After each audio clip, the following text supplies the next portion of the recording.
morning from Studio C70 at the Committee of 70. I'm Pat Christmas, Policy Director here.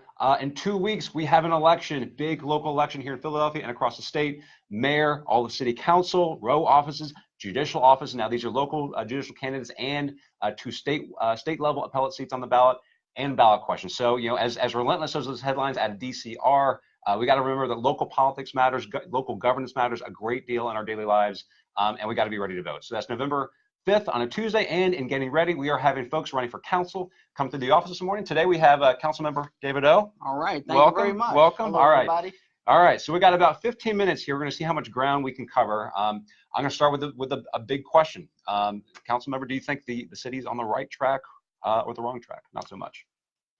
So that's a tough question because as a legislator, someone who's actually involved in it, it's hard for me to say a yes or no. Sure. I would say basically I think Philadelphia is on the right track in general, but I think there are a lot of big issues that we have to deal with, and I categorize them as government transparency and accountability to the people. I think Philadelphia has really grown in many ways, and in large part it's because of the recession, and the results of that was we had an entire population of educated people remain in our city for the affordable living, and then we've had, because of the recession, a lot of folks come down from New York and other parts of the region and area to live in Philadelphia because it was a livable city, and a lot of artists, musicians, and others came down as well and formed what I think is a new population of folks who kind of see our city with new eyes, and they want to put their kind of mark on it to transform it into a better city. At the same time, other parts of our city have not grown. In fact, we have a high murder rate. We have poverty issues. Education hasn't budged. We still have a very inequitable public education system. And now with new problems such as student debt, the idea that young people in particular are really questioning the value of education. We have some great tools like Community College of Philadelphia that is very much underfunded, even in comparison to the fact that there are state laws that require a level of funding. And I don't think anyone disagrees that community college is an answer to poverty, violence, depression, and all kinds of things. In addition to which, we have to, as a municipality, as a local government, kind of find whether or not we have a role in terms of how we deal with student debt, because our population growth, especially among younger folks, was based on what I think was lack of opportunities other place and affordable living. That affordable living is changing, and we have property taxes that are based on an assessment process that City Council did an independent audit and found that the methodology was below industry standard. There's been a lot of complaints about that, and at the kind of heart of it, there is a process of evicting people and removing people from their homes based on property taxes that may not be or in fact are inaccurate. So I think there are a lot of issues that we have to deal with, but at the same time, we do see Center City and other neighborhoods growing. We see overall an excitement about Philadelphia, and I think Philadelphia is a city that is trying to really kind of to find its identity and is finding its identity, particularly as we look at what the city wants to do in terms of issues that have been long-standing around justice, around equity. And so I think those are the good things. But fundamentally, despite all this growth and opportunity, there are core issues about folks in our neighborhoods, jobs for people without a high school degree, without a college degree, and how they build a better life for themselves here in our city. So obviously you have a great deal of experience with these issues, as a legislator, as a public official, and you first entered office in January of 2012. You'll be running for your third term here. What's the case for reelection to vote on Tuesday? Well, interestingly enough, I find that when I entered office, I had a lot of optimistic ideas about the global economy, international commerce, creative, innovative economy, the music economy, film, all that, really for talented folks and trying to build manufacturing. And I still do that. I still try to do that. But I think the case for reelection is really based on the fact that I'm in the middle of several fights that will end if I'm not reelected. And I'd like to continue because I think those are fights that I, in particular, have taken up. The odd thing that I got to tell people is, as a Republican, people, well, this won't be anything that you don't know. People don't come to me first. I mean, if you want to go to a legislator who is really going to be the person you go to, obviously you're not going to start with David O, the at-large Republican. So what happens is when people come to me, particularly people who are telling me about their problems and the fact that they have evidence of their problems. It's actually the government, our government, that has caused those problems. They've already been to a lot of elected officials. And so I have great sympathy for them because I understand, like, when they come at my door, they didn't come here first. So I end up, taking a good number of issues that are issues that were not picked up by other council people. So in particular, I really challenge the parking authority. I have tried to audit them. If you may remember, I did a couple of resolutions to audit the parking authority around the fact that I didn't see that the money that was supposed to be going to schools, as was claimed, was going there. And that opened a whole can of worms. Eventually, what I tried to do was introduce a bill to take back control of on-street parking, which is about $135 million a year. And it's really off of the fact that when the school district was taken over by the state, which is a state responsibility, the state said they could not afford to fund the schools, and therefore they took over the parking authority, which had a contract with on-street parking to administer on-street parking. And since that time, they have not funded the schools, and in fact had a couple more acts and changed the formula and have empowered the parking authority to do new things. I'm not saying that the city should administer on-street parking. I'm saying right now I have no idea where the money goes. I don't have no idea like what's being spent.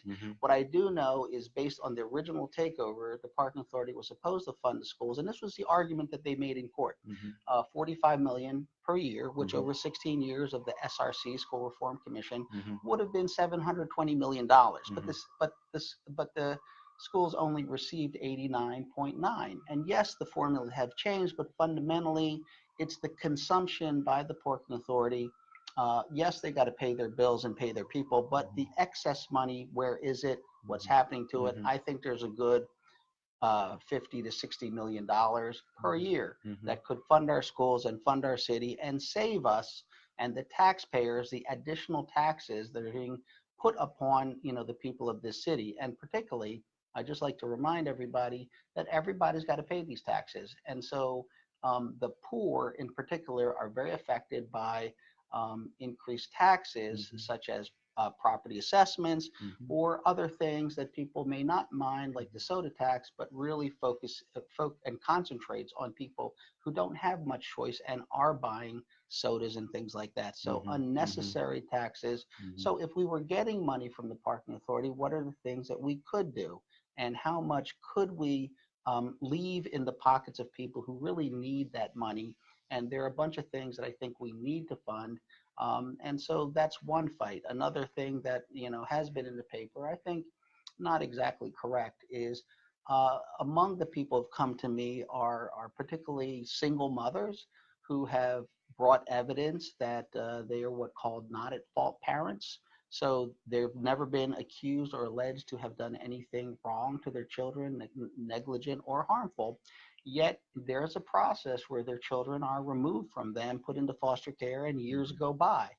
And so looking at the evidence, it was kind of difficult for me to understand until I had an experience myself. And the truth of the matter is that when I took my son to the hospital, the social worker reported it to DHS despite evidence that it was a mere accident.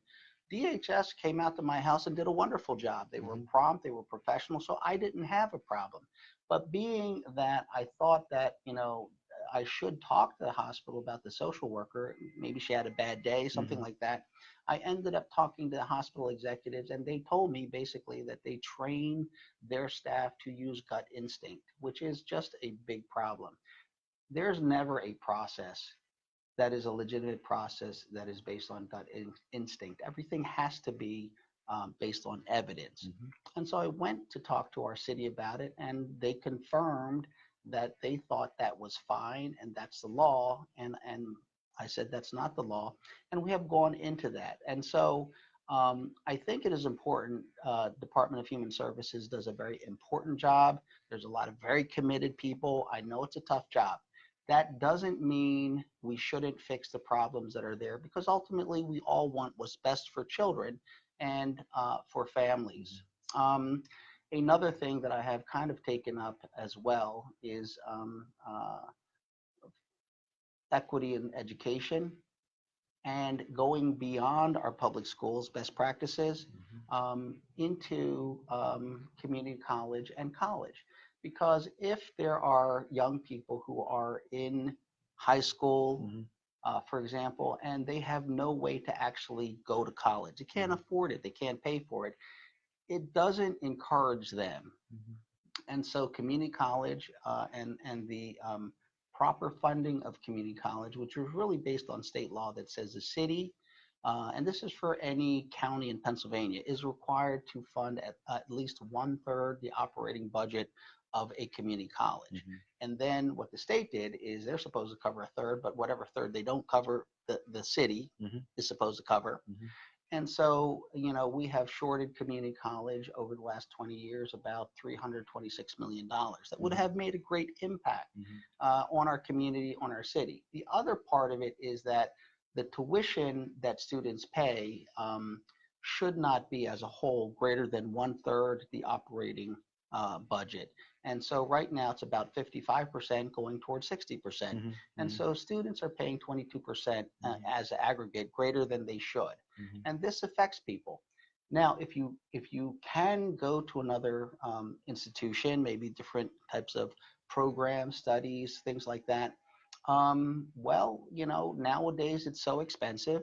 And I did introduce a bill, and I understand it's not a perfect bill, and I understand there's a lot of issues here. But the introduction of the bill, I thought, was important to really put into some concrete way the discussion of our city in terms of what do we do in terms of student debt. And so I did a bill that was a tax credit. You have to have a job, and from the time you graduate, for the next 5 years, you would get $1,500 off as a maximum. And the greatest amount would be like $7,500 if you have $35,000 in debt. I then amended it, which never actually got amended because, first of all, that bill wasn't supported, so I had to hold it. But I wanted to amend it so that it wasn't just from the time the bill passed to the future, but any resident of Philadelphia that had a $35,000 debt, whether they graduated 5 years ago or 10 years ago, would be eligible to take advantage of the wage tax credit. And the issue was, well, why do you have a $35,000 threshold? Can it be lower? Well, the answer, it could be lower, but I can't get it passed or supported at this point in time with a $35,000 threshold, because Pennsylvania has the highest amount of student debt per person in the nation, and that's about $38,000. And so $35,000 was the number that we came up with, but the administration opposed it because they would forego, based on their calculations, $52 million per year, which is a lot of money. But at the same time, I think that is the critical discussion. We do TIFs, we do tax credits for hotels, for big buildings. We do tax credits for example, look at a 10-year tax abatement. You don't have to be poor. Any property could $1 million, $10 million for the next 10 years, you are not paying real estate taxes on the improvements. That's because it was a state law that was applied to all of Philadelphia to encourage building. It really should and was supposed to be in areas that that investment in building need to be. Mm-hmm. And so, yeah, I'm going to stop Yeah. here because I'm occupying the whole conversation. Well, yeah, I mean, I'm let's sorry. all good. Sorry. Let's listed a bunch of priorities there. Yeah. So, got a couple more minutes here. So, of the issues that 70 focuses on, good Yes. traditional good government issues. Obviously, election law has to be changed largely in Harrisburg, but there are a lot of things that we can and have changed here in Philly. I mean, our campaign finance rules are actually amongst the best in the country. Yes. That unbeknownst to many, same thing on the ethics front. But there's a lot of discussion around redistricting in Harrisburg. Council has to redraw its boundaries as well. Obviously, like you're not running for a set of lines that would be redrawn. City. I don't even That's know right. where the lines are, really. But that's an issue that's out there. Councilman Dom has introduced a term limit bill. There's a public financing proposal that was brought up the past year or two. So if there's an issue or two that you think merits more discussion, debate, and possible support, what do you think those would be? Well, I think those are all very important issues, number Mm-hmm. one. And I'm not necessarily going to say that I agree with them or disagree. Mm-hmm. I think those are all important issues. For me, I think one of the most important things that should be focused on, at least as a city council Mm-hmm. person, is transparency and accountability. Mm-hmm. I think it's important for people to know in our democracy what I do, how I voted, and what I think. Mm-hmm. And, people may be very upset. Oh, I can't believe you thought that and you did that. But the reason I'm telling them is that if you have information or ideas, or if you want to correct me or show me something different, I'm letting you know how I think so that can be done. So we can Mm-hmm. have that conversation. Mm-hmm. The other thing is you may decide, hey, I don't want to vote for this guy the way he thinks, and that's fine too. That's part of our democracy. Sure. Or you may say it's important. Well, not only does it apply to me, it applies to the entire city. And one of the things I did was about 4 or 5 years ago, introduced a bill to create a council budget and accountability office, Mm-hmm. because actually our budget process in the city is not very detailed or very transparent. What I mean is we get a budget and it'll say, for example, $50 million for potholes. Mm-hmm. But over the last 9 years, $30 million is always removed from that budget. And so we generally know that at $50 million for potholes, but there's only going to be 20 at the end of the year, for example. I'm just making up an example. So where's the $30 million going? It may go to very important things, but at the time I'm voting on the budget, I don't know what it's for. I just know that it's not going to be used for potholes. And the problem for me is if I don't know what it's for, even if it's for something good, all of this budget stuff is a matter of what is more important, what is less important to the community, to me, and how I look at it, what I think about it. And so I try to say that it's important that we identify where this money is going so that the public can have an input. No, it shouldn't be for that. How come we're not doing this? So again, I mean, when we talk about $19 million, I did a bill to transfer $19 million from what I believe is an additional amount of money unclaimed in the budget for community college to meet what I believe of our state obligation this year, not next year, this year right now, and begin to properly fund community college, especially when we have such constraints about tuition and other things.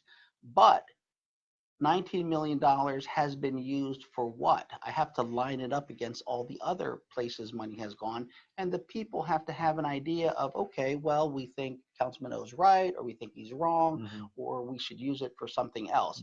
It's hard to say, just like, should we put $19 million into community college? Well, everybody will say yes.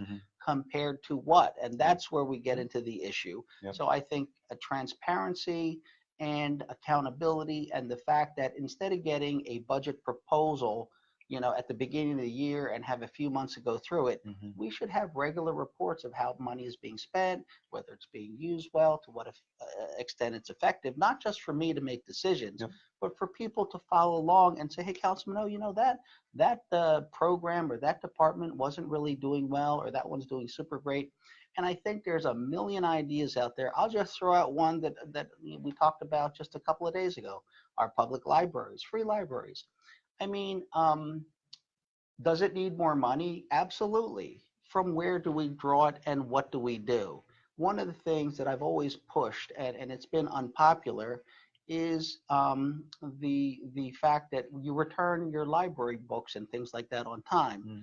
But I look at it kind of like a credit card, or helping children to get into the habit of returning things and building the credit, so that what? So that once you have done that with your books, you could take out a guitar or a violin and return it. And then you could take out an iPad or software, or you can, there should be a 3D printer. Like the whole idea of the public library, and what it offers people in our communities and poorest communities, but not just overall equity, what it offers to people based on the technology that's out there that is denied to people, things that they can not only do in the library, but take home with them. And that whole idea of like that library card, that you're returning it on time, it helps them, to have financial knowledge and habits, and it helps them in a real way about things like credit card, and credit responsibility.